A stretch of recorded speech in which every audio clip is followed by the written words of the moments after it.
Hey, everybody, welcome in. We're so happy to have you joining for the State of Veterinary Practice Management webinar. I'm going to give folks a few minutes to trickle in here.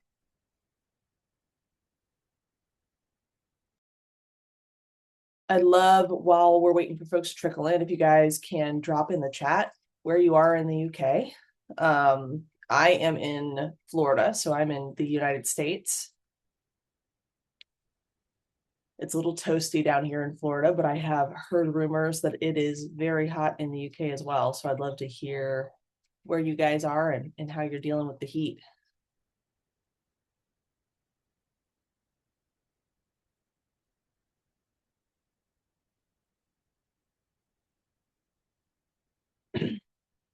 Right, nice, Manchester.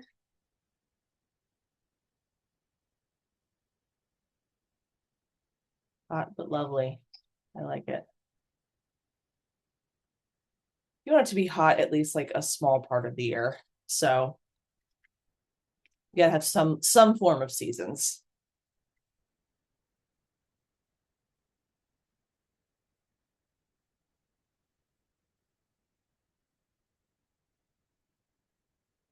I like the take, Mike. It is very optimistic. I appreciate that. You gotta look on the bright side. All right, we've got Essex as well.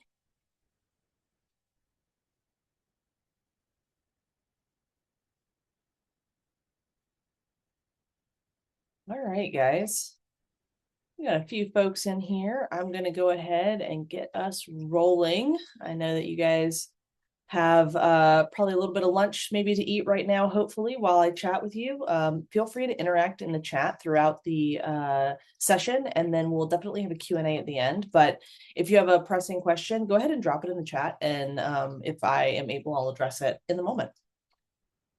So just a little bit about me. Like I mentioned, I'm over in the US. I'm in Florida. My name is Mary Schwartz. I'm a certified veterinary technician. I have about 13 years in clinical practice, and most of that time I spent being a veterinary nurse on the floor. But towards the end of my career in clinic, I also was a practice manager. So I ran the practice. And one of the fun things I get to do here at Vetstoria as part of the customer engagement and advocacy role is I get to run surveys of our industry and kind of find out what the state of our industry is. And so that's where the survey is coming from. I do want to note that this survey is of 400 practice managers and owners here in the United States and Canada. It covers a lot of different positions that are a little bit differently named for you guys in the UK. So in the US, we call DVMs veterinary surgeons. So veterinary surgeons for you are DVMs for us. Veterinary technicians like me are nurses for you guys. And receptionists are customer service representatives here. So a little bit different nomenclature. When you see those things, I want you to be able to draw those parallels in your mind. But you'll see those on the following slides for sure. So I want to go through a few different key features of the report. Now, there's a lot more to this report than just these key components, but I do want to focus down on some of these pieces here while we're chatting today. At the end of my presentation, you'll be able to download the report. We'll have a QR code so you can snag that report.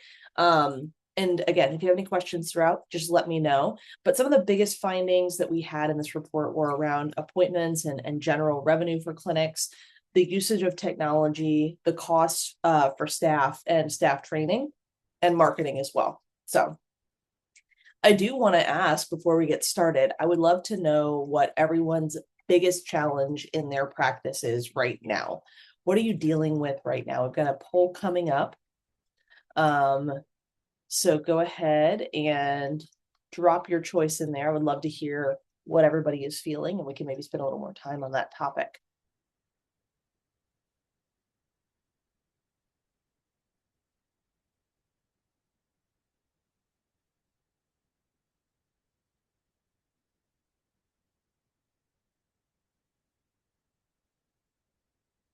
Give it just another moment. Looks like people are still kind of considering their options. Got a few in.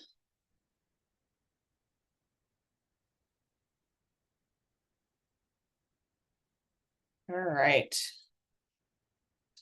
Looks like the majority of people are worried about staffing and workload. And I would not be lying to you if I said that was very true over here in the US as well. So we have quite a few staffing issues. And a lot of times, growing revenue is the next highest topic over here in the US. But we'll focus down. We have a lot of interesting data on staffing and workload to share. So we'll focus on that and talk through it as well. Talk about some options you might have there to kind of help supplement that. So, like I mentioned, we know that clinics are really feeling appointment stressed. And we know that there is a bit of a paradox, right? So we know that clinics are seeing a decent amount of revenue, but the appointments are trending down. And what we've been able to do is narrow this down to price increases. I'm sure that most of you increase your prices at least once yearly. Drop it in the chat if you do it more frequently or less frequently. But I know that most people increase prices at minimum once per year. And those price increases with the economy have been coming more fast and furious than in previous years. And as a result, we're seeing that while we might be dropping in appointment volume, that doesn't necessarily mean that the revenue is dropping down. And this is not a sustainable method for keeping revenue high. And I'm sure you all already know that. It goes without saying, right? There's going to come a point, if we have not already reached it, where price tolerance is no longer there for our customers. And we know that economically, a lot of folks struggle right now. So when we're talking about what people may view as kind of optional pet healthcare, it can mean that that will be one of the first things to suffer, right? They may love their pets, they may care about their pets, but as long as their pets look healthy and happy, they may cut back on those visits. They may go ahead and say, well, I'm not going to do an annual every year. I'm just going to go in when I need a rabies vaccine or something along those lines. So we are seeing that kind of compromise already happen where people are kind of pulling back on coming in as frequently. And that is absolutely adding to clinic stress. Now, what can be done about this? Because ultimately, we still need to see a steady volume of appointments in order to maintain revenue, in order to maintain staff, things like that. One of the first things that we recommend that we're going to talk about a lot more deeply a little bit further down this page is marketing, right? So it is really important that your customers understand why it's important to see you. It's easy to dismiss something when you don't understand it, you don't know what's important about it. And when customers feel like they are having to choose between quite a few important things in their life, the thing that they might understand the least is what's going to get cut. So helping to educate your customers on the importance of routine veterinary care, why it matters to their pet's life, how it can help extend their pet's life. These are all pieces that can play into increasing that appointment volume, keeping your clients up at a regular appointment volume. So client education is super key in combating this dip in appointment volume. And like I said, there's only so much price increases can do. So we don't want to rely on that as the means to maintain revenue. That has to definitely calm down a little bit because we are very quickly approaching that nexus where our customers are not going to pay those prices anymore. We do also know that veterinary teams really do value technology. They understand how it can help. But what we don't see is a significant understanding of how tools can help things like no-shows or revenue growth or client satisfaction. So obviously we know that technology saves time, right? We had that kind of basic understanding in general, but when it comes to the actual how or being able to articulate what that is, we're kind of seeing a struggle in that. And there are quite a few reasons that this could be happening. But one of the big reasons that I find, because I talk to a ton of clinics, I had the benefit, the luxury of getting to travel the United States and Canada and even to the UK at times. And I talk to a lot of folks. And what I have found is that when the pandemic hit and there were so many changes to the way that veterinary teams ran their businesses, businesses tended to just grab technology off the shelf because they knew it should help and they needed something, right? So we found that a lot of clinics have very mismatched or jumbled up technology stacks. And that results in kind of a lack of transparency or understanding of how those tech stacks are actually impacting the practice that they're working in.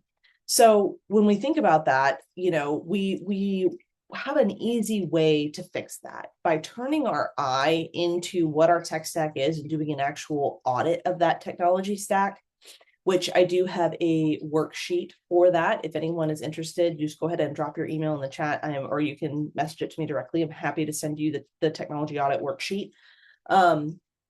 We can not only understand the impact that our actual tools are having, but we can see where we might need to consolidate or add or remove different tools based on what is actually helping our practice. I think it's important, especially as business owners, business managers, that everything that's in your practice has a purpose. And it's a purpose that is measurable and that you are able to easily measure and report on. That's how you're going to really understand where you can save money and time in these coming years as we kind of deal with this kind of global economic downturn. And this is one area where you will be able to see a lot of benefit and a lot of benefit in your own perspective as well. Sometimes it isn't about adding or removing tools. Sometimes it's about thoroughly understanding what you have and how it actually works so that you can understand how it's impacting your practice. So this is somewhere that's an easy place for clinics to really lean in and not just understand that technology saves time, and most folks do understand that, but understand how it saves time, where it saves time, and adopt KPIs to actually track that benefit and keep your practice flowing. A lot of practices are dealing with appointment creep. Please feel free to raise your hand in the chat if this is something that plagues your clinic. I don't think I have ever talked to a practice that doesn't have this problem. So we know that no-shows are generally down, and we know that most doctors are seeing a good amount of appointments per day. But the major problem that we're starting to see is scheduling overshoots, right? And so this could mean ultimately by the end of the day that you're rescheduling an appointment, someone is deciding not to stay for their appointment, they're canceling, they're leaving. These are different areas where you're losing a good amount of revenue that could be very easily fixed. So there are some major workflow improvements that can happen to kind of help get these appointments on time, right? So we don't want to extend the actual time of the appointment because we don't want to decrease doctor efficiency. So we don't want you guys to be seeing less appointments than you are now. But what we do want is we want to make sure that we're staying as inside of that appointment time as possible. And some ways that we can really look at doing that are things like collecting information prior to the client arriving, whether that's via form or a phone call, whatever makes most sense for your practice. Getting the information that you need to check that patient in prior to them arriving is huge. Having your front desk, your reception team really be able to efficiently get clients set up in rooms and ready to go. Having your nurses be able to hop in and get all the samples that they need very quickly. These are all things that can help get you as the surgeon into the room more quickly and doing your consult more quickly. So we want to look at how we can increase those areas where there is a human touch and doesn't need to be a human touch. And so again, I recommend absolutely looking at that check-in process and seeing where you could potentially add a digital form, where you could potentially add a place for someone to asynchronously give you the information that you need in order to get into that appointment quickly. And that can also save time with your technicians, right? If they're not trying to, or your nurses, if they're not in the room trying to take a comprehensive history at the beginning of the appointment, if instead they're just verifying information, that gets them to processing samples more quickly, stool samples, blood samples. That gets them to getting vitals more quickly on your patient and getting you into that room more quickly. So anywhere that you can turn an eye internally to your practice, and see where those workflows can be improved, I would highly recommend it. One thing that you can do is get a friend or a family member, or even yourself, if your team is good enough at role playing, and walk through exactly what it's like to schedule everything from finding your practice. So you're Googling like vet near me or, something like that. Walk through everything from finding your practice all the way through the checkout process and see what that's like. How's your practice found to begin with? How is an appointment booked? Does it require a phone call? Is it pulling your reception team away from the people that are right in front of them? Before the appointment, are appropriate expectations set? Is your appointment reminder telling the client what they need to do and what they need to bring? How much opportunity is there for them to come fully prepared for that appointment and ready to be as efficient as possible? When they get there, what's the average time that they're sitting in your waiting area or in a room before a doctor is able to see them? And I would measure this at multiple points throughout the day, right? Because your first appointment is going to be very different than your last appointment, and find where you can kind of close those gaps. That'll be a huge asset to your practice. And again, this is revenue generating activity, right? If you can stay on time for your appointments, you're getting your notes done, you're getting out sooner, your clients are happier, you're retaining those clients, they're going to come back. All of that is part of continuing to grow that revenue that we kind of talked about in the first slide. All right, let's talk about staff. This was the number one thing that you all mentioned as being a huge issue in your clinic, or not huge, but like the number one thing that you're concerned about in your practice. So one of the biggest flags that we noticed when it came to staff issues is turnover, right? We know turnover is huge, but time to productivity is also really high. And this can be due to a cost or a capacity issue. But around 30% of practices say that their training timelines for receptionists and for nurses falls short of what they would like it to be. And I see this play out myself. My wife is a veterinary nurse. She's still working in practice. And every time they hire someone new, it is a dance, right? It is a dance of, how do I slow my own job down enough to train this person how to do this?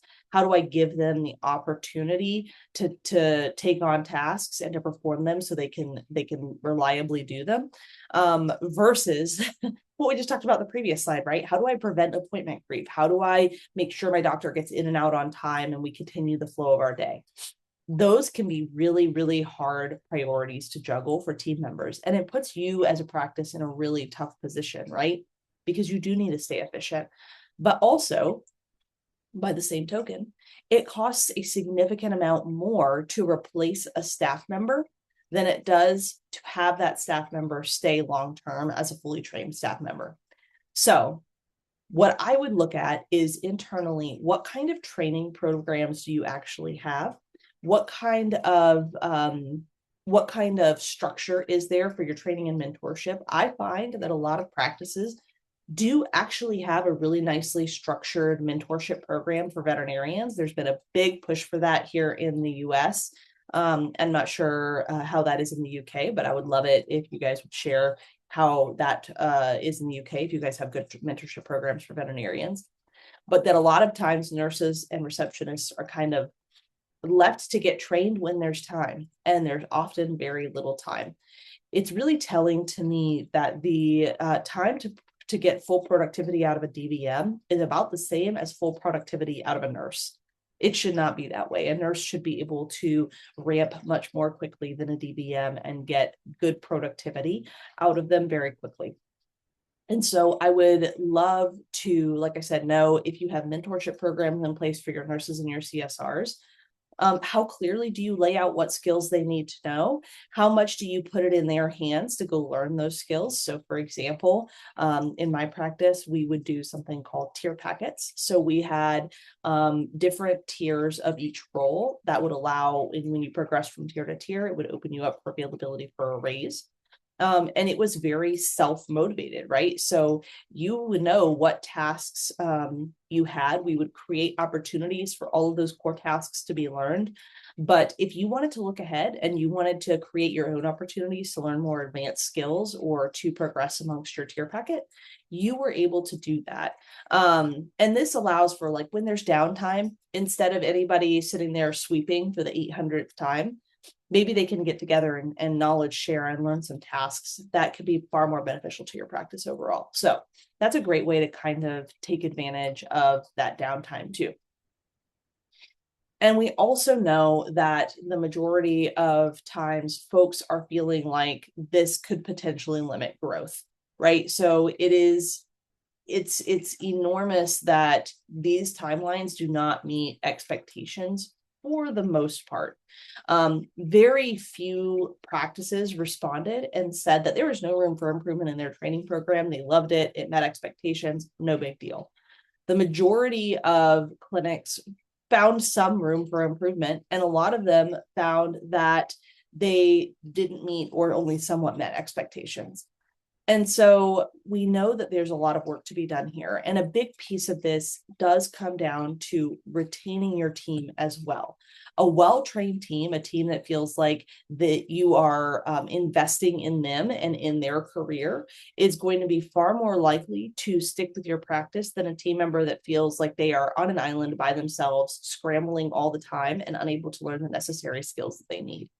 And I can't emphasize enough that the cost of retaining a team member, even the cost of training that team member, once you've started down that hill, it is so much more cost effective to retain your team members than it is to get new team members onboarded. So do everything that you can to turn an eye towards your training program. If you don't have a training program, that's your first step, right? Look at what you can do to create a structured training program. Who are your key trainers? Who are your most bright and uplifting staff members who are excellent at their jobs? Who can get these team members motivated and excited to work and train them the necessary skills? And how do you provide the time and space to get that done? Do you overschedule for a week or two while they're first initially onboarding? Do you have a structured program where they are able to go to specific people to learn specific skills? Like I said, look internally, find what makes the most sense, and have your team members, especially if you're an owner or practice member or a practice manager, have your team members walk you through what that initial onboarding process looks like. Okay, pretend I'm a new technician. What would you do with me on my very first day? Have them verbalize what that might be. And then that gives you an opportunity to understand where you are now and how you can refine it. And if you can really provide that first, week or two, a really wow experience to your new candidates, and you're able to get them a lot of good skills onboarded in those first couple of weeks, not only are they going to be productive more quickly, but they're more likely to stay. Even after you've hired them, they're still interviewing you for a period of time, right? We talk a lot about probationary periods for candidates and things like that. But there's also a probationary period for us. We forget that we are also able to be on the chopping block. The power is not always all completely in the employer's hand. So as much as it is on the candidate to come in and give their all and work hard and do their best for the clinic, it is also on the clinic to provide an environment where that candidate can grow and where they can be the best employee that they can be. So a few things to kind of think about on that training front as we go forward. And finally, probably the most important piece of this, one of the biggest pieces of this report, is marketing. We have found in the US, and again, this is another thing, I'd love to know what this experience is like for y'all in the UK. Folks that I've talked to in the UK have had a pretty similar outlook as the US survey, but I would love to know your individual situation here. But most practices are not actively marketing right now, despite the fact that we are in an economy where actively marketing is super key. And beyond that, most practices are not tracking their client acquisition costs. So how much it actually costs from, for a new client to walk in that front door. Most a good average to spend on marketing for your overall budget is about 6%. right? And so of the practices that are actually tracking that client acquisition cost, only about 3% of those practices are actually spending, or only, sorry, not about 3%. Those practices that are tracking client acquisition costs are only spending about 3% or less of their annual budget on marketing. So about half what they should be spending. And over a third of practices don't have a marketing plan at all. Some of those practices that are above that third, the marketing plan is like posting on Instagram or something like that. And so I actually have a podcast with Vetstoria. It's under PetDesk in the US, but it's called Simple Interrupted, like the suture. And I actually had a really interesting discussion that will be airing 2 weeks from yesterday about what it takes to build a marketing plan for your practice. And this is applicable not just in the US, but absolutely applicable in the UK as well. How do you actually go about building that marketing plan? What does it look like? What KPIs do you need to track? These are all important pieces. And without these pieces, without being able to have stats to track, you're not going to be able to know if you're actually doing it well, right? Another thing that I see a lot of practices do when it comes to marketing is I see them get very backed off, and they don't really invest in the channels that work. And what I mean by that is they will start their marketing plan right, and they'll start getting some traction from a specific channel. Let's say, for this example, Google Ads. Instead of doubling down on that channel when they're getting traction, they'll stay steady.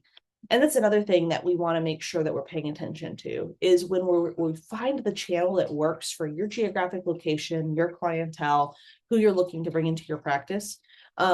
We need to really invest in that channel to see the most out of our marketing plan. So at the beginning, it's a little bit of experimentation, right? So to give you a little bit of a sneak peek, in order to market well, you have to understand who you are as a business. So what are your mission, vision, and values, and have your team bought into those things as well. So that should be a collaborative thing that you come up with your team. Next, you want to understand who is your ideal client profile, right? If you were to close your eyes and dream up the top client that you would want to have come to your practice every single time, like if every client was this client, that would be the best for you. You're going to dream up that ideal client profile. You want to think about things like where do they live? What motivates them? What's their income bracket? Even go down to what's their gender? What motivates them to come to your practice? How do they find you? And then after you kind of had that ideal client profile, and that can be something that's really fun to come up with your team as well, get them in on that, because I guarantee you they all have in their own head their ideal client profile as well, right? So finding a way to merge like the characteristics that I bet your team will want, which are probably going to lean very much into like how they're treated, how they're respected, the ideal way that client treats their pet or views their pet. Yours are going to probably come from a much more business orientated place, right? So what's their average income? What's their average spend? What demographics are we looking at? Age, gender, location where they live, things like that.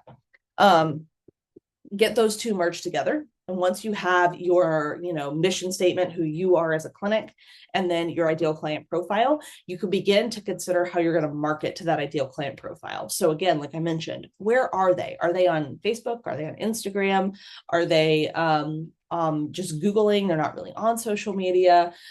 Finding out what that general type of client is doing and then marketing to them is really key. So making sure that your website has messaging that meets their needs. What kind of asks would that client Google? Is your website SEO optimized in order to capture those asks? A lot of those things are kind of what go into building that marketing plan and then giving it time. So usually with marketing, 3 to 6 months before you change anything at all, right? Now, if you have a channel that just like takes off like a shot, you definitely want to invest in that channel regardless of how the other channels are going, right? If you have a channel that is just pouring new customers into your practice, double down, triple down, invest. The other piece I would say is not letting yourself get too overwhelmed at the start. So when you start your marketing plan, you shouldn't be saying, and this is where the ICP really comes in handy, right? You shouldn't be saying, let me market on Facebook, Instagram, X, Yelp, like everywhere I can think of, I'm gonna focus my marketing efforts, because you're really diluting your marketing efforts by doing that. So what we want to make sure that we're doing is we're picking 3, maybe 4 channels maximum that fit in with your ideal client profile, and you're focusing hard on those. The only thing that I will mention outside of that is that a website is absolutely table stakes. There's a huge amount of distrust that clients have if there is not a website to begin with. So I would absolutely make sure that you have a website and that it is well updated, it's modern and professional looking, because that is a key piece of how you can market to these clients. And go ahead and like and subscribe Simple Interrupted. Like I said, that website, or that marketing plan podcast is going to come out in 2 weeks. And so that'll be a great, more in-depth look at how you can update your practice's marketing plan. All right. We are kind of wrapping up to the end here. I really appreciate you guys spending, hopefully, your lunch time with me today. I hope everybody stays cool out there in the UK. On the left-hand side, you can scan this QR code to download our report. And on the right-hand side, if you want to book a demo with Vetstoria, there's a lot that we can help you with when it comes to creating more efficient workflows kind of at the beginning of your appointments. That way you stay running on time, as well as, websites, marketing, all that kind of stuff. And having tools in place that make your team's day-to-day life a lot easier and more efficient can really help retain those team members. And also having tools that are easy to train them on. So our online booking tool takes basically no training at all for your actual team. So it's a very exciting way for you to create a lot of efficiency without creating a lot of friction.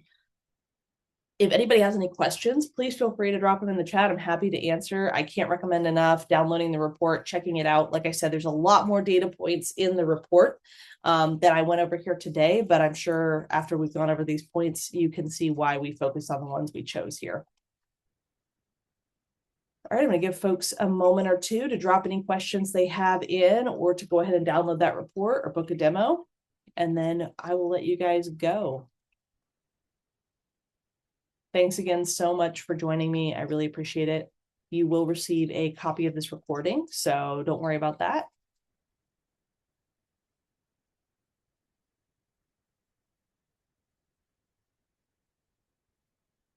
All right. Well, I will go ahead and close it out. Thank you all very much. All right, and I will be at London Vet Show this fall. So if anybody here is going to London Vet Show, please stop by the Vetstoria booth and say hi. I would love to put a face to a name. And I hope you all have a great rest of your week. Bye, everyone.